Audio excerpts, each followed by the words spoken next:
Scenes of chaos in Nairobi on Tuesday after protests against higher taxes turned deadly. Video showed some bodies lifeless in the street after police fired on demonstrators trying to storm the legislature, killing at least 5 people and wounding dozens more. Mr. Speaker, sir, I'm here to address you. Footage obtained by Reuters showed some protesters inside Kenya's National Assembly chamber, demanding the resignation of Kenya's President William Ruto. In a televised address to the nation, Ruto said the security of Kenyans remained his utmost priority and blamed the violence on, quote, dangerous criminals. Today, Kenya experienced an unprecedented attack on its democracy, rule of law, and the integrity of its constitutional institutions.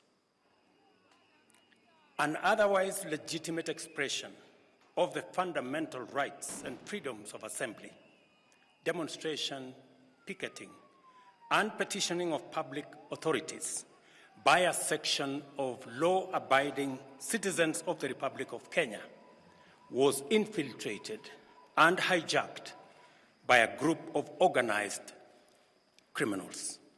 Earlier, protests overwhelmed security forces after Kenyan lawmakers approved legislation to raise taxes. Police opened fire after tear gas and water cannons failed to disperse the crowds. Sections of the parliament building were set ablaze. Local media said lawmakers were evacuated through an underground tunnel.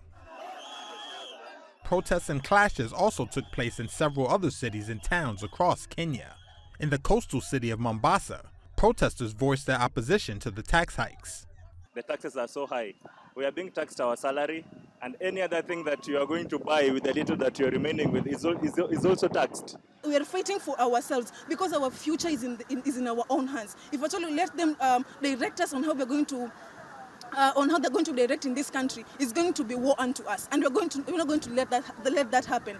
Later on Tuesday, Kenya's defense minister said the army had been deployed to help the police deal with a security emergency, which had resulted in the destruction and breaching of critical infrastructure. The finance bill aims to raise an additional $2.7 billion in taxes, part of an effort to lighten Kenya's heavy debt load, with interest payments alone consuming 37% of annual revenue. In Washington, the White House said the United States was closely monitoring the situation in Nairobi and urging calm.